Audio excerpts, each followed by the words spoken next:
What's up, friends of the internets, and welcome back to the Jube Tube. I'm going to bring this up every video for the month of November, but again, check out the stash. It's for Movember. Check out the link below. Donate to the cause. I appreciate you. I know they appreciate it. Any little bit helps, so go check that out, guys. All right, it's time. If you saw my rant video about a month and a half ago with Apple and not impressing me and me getting bored and being willing to jump ship, it happened. I got the Panda phone. I got the Pixel 2 XL. Despite the reviews coming in, talking about how there are issues and screen burn and all this other stuff, I'll get to that in a little bit. I stuck with it, and so far, it's pretty good. But let's start with the unboxing, then I'll get into my review of it so far. So here it is. That's the box, so that's cool. So as we open it here, really nothing crazy going on. Just the phone, nice little wrapping going on. Nothing crazy here. So we're just going to go ahead and skip a little bit because nothing's going to wow you guys. It's just a phone. I actually thought there was a little chip at the bottom. You can see me frantically be like, what is that? So first off, the first thing I noticed is that the feel of this phone was pretty great. The material used on the back actually felt really nice. It felt different. You know, it's I don't know what they used, but the matte finish on that feels really good, feels real grippy. So I really enjoyed that. Google. Yeah, that was the Sega tune. I don't care. Alright, so I didn't really know what else to show with the unboxing. Nothing's going to surprise really anybody. If you've watched any of the unboxings or you bought one yourself, the one thing that you noticed was lacking was headphones. Really bugs me that there's no headphones. We got the adapter cord, we got everything else. Everything else made sense, and actually we got an extra, which was the adapter of plugging it into a USB so I could plug it into my old iPhone and pull everything over, which I will say was fantastic. In about 10 minutes, everything was over. It was super great. It made it nice having all the apps I had on my iOS and iPhone onto now the Android and the Google Pixel. Back to the headphones. If this is your first phone without a headphone jack, you most likely don't have Bluetooth headphones because there's nothing else in the world that's really forcing you to do so. To me, it's very frustrating that headphones didn't come with it. The iPhone came with the adapter just like the Google Pixel did, but my iPhone 7 also came with headphones that plugged into the Thunderbolt port. I just find it uncool of Google to do this. I'm already paying a lot for this phone, and you're not just going to toss me a bone. They don't have to be great headphones, but just give me something to listen on. I was fortunate enough to have Bluetooth headphones because I went out and bought them with my iPhone 7 because I wanted them for certain things that I did, and I regret nothing. I like that. So I already had to go through that, but I had the option to use the headphones that came with the iPhone. So to me, that's strike one for the Pixel right now. Now, I've already mentioned this a few times, but I'm going from iOS to Android, so this review, I'm going to try my best to focus on hardware and not software. I will say, however, that so far, I've had a good time. I've had the phone almost a week, and I am enjoying it. It's very different. The ecosystem is wildly different. How basic things are handled differently enough to have me stumble, such as navigation and things of that nature. Really, any issue, if you want to call it that I've had so far has been mostly with the software. And again, I would not call it an issue. I'm just a new user to this ecosystem, and I've just got to catch up a little bit. So I would not say in any way, shape, or form that it's a negative or an issue, but those are the only troubles that I've been having. Let's get back to the phone. Like I said, the material that they used on this is really nice. I know that's kind of weird to say, but it's kind of grippy. It's a matte finish. It's not glossy, you know, obviously, except for the top. But something about it just feels different. It feels right, because we've had matte phones before. We've had matte iPhones before, and that's all I've had for the last almost 10 years. So it feels different enough to have me notice it, and I like that. I also like, if you can see closely there, there's an orange button. There we go. See a little bit of it. Just the little design touches. Google's having fun with this, and I appreciate that. This isn't the only model with a little accent color. The kind of blue model in the regular Pixel 2, not the XL, has like a teal, kind of a mint green-ish power button, and this just has the little splash of orange on it, and I just appreciate that. It looks good. And again, they're doing two-tone. They're calling that thing kind of blue, is a really nice cool gray. So they're just having fun with this, and I like that. The camera is great, by the way. Everybody knows that, but I definitely want to take time to mention it. I've taken many different pictures from both the back and the front camera, and I've got to say that they're pretty comparable. I've used portrait mode, just because of the software. I had portrait mode with the iPhone, but I must say in the kind of Gen 1, almost beta launch of that, it definitely felt like a high school student who just jumped into Photoshop and tried to mask someone just by using like a feather like brush with like a soft edge. It was pretty bad and I was unimpressed. However, this is really nice. I tried it out on my dog, which is a German Shepherd, so a lot of fuzzy edges. Cut him out great and picked out the background. Fantastic, actually. I was very impressed. That was one of the first photos I took, first portrait photo that I took. I took a picture of a friend of mine who has a massive beard as a test and wild hair on the top of his head.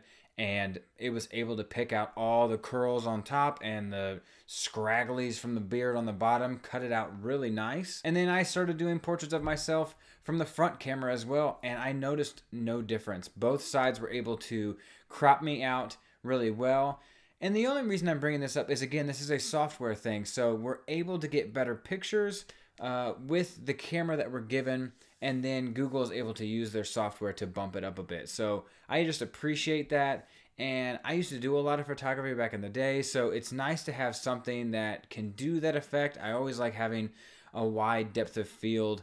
It always, to me, just added another element, creating that kind of 3D, the third dimension, the depth in there. So I enjoy to have that kind of availability again and have something that does it well. I want to talk about a few more good things, and then we'll hop into some critiques I have and some things that everybody's talking about and what I think about them so far. First, it's just nice to have a really fast charger. 15 minutes, 7 hours of battery life. I haven't tested that down to the minute for both charging and battery life, but all I know is I use this thing a lot throughout my day, whether it's for work or personal, just all the time.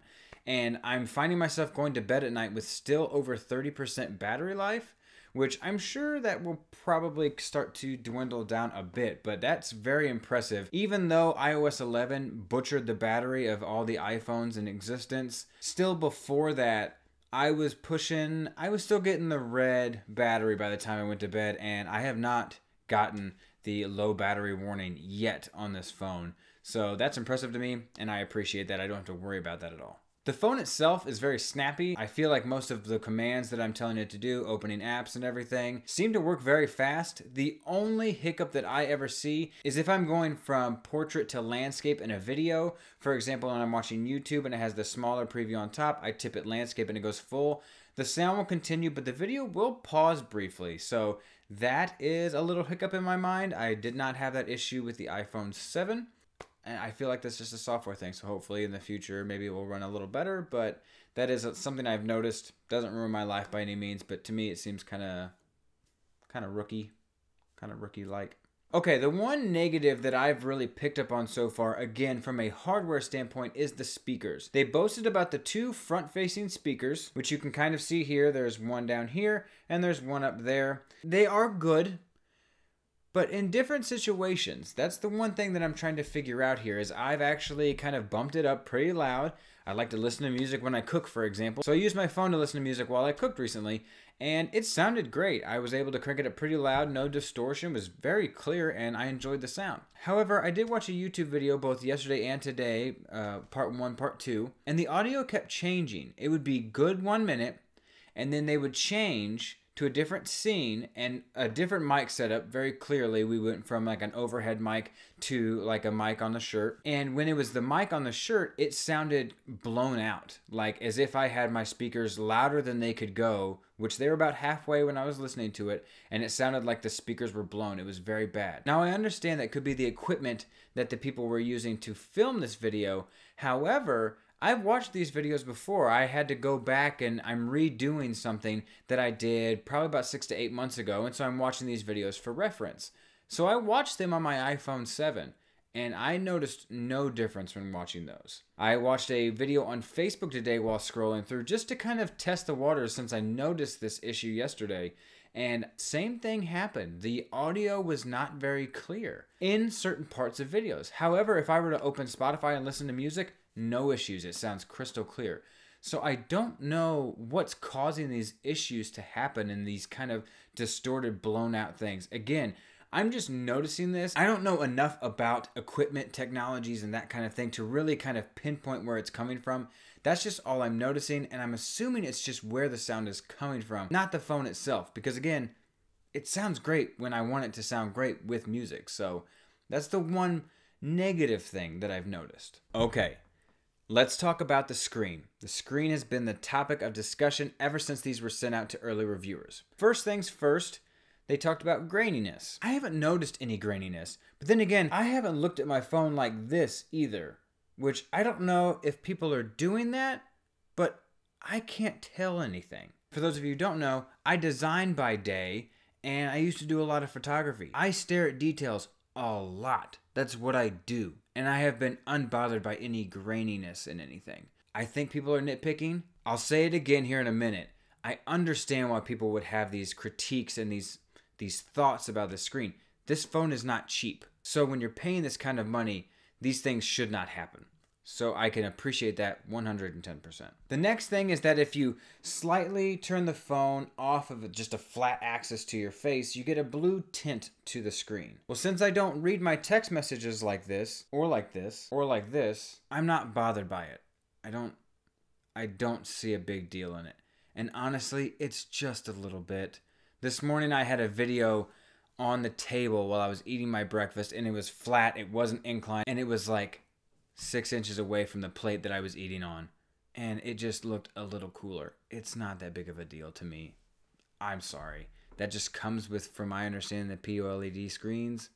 I'm not worried about it. The last two things are actually something that might be fixed by a software update that was pushed out this morning, so I'm glad I actually waited and gave this phone a few more days to do this review. One of those is the colors. A lot of Android users started complaining about the colors in the Pixel 2 XL when compared to other Android phones. I have no frame of reference with Android phones, but I have a lot of friends who have them, and I've always noticed the colors to be a little bit more poppy.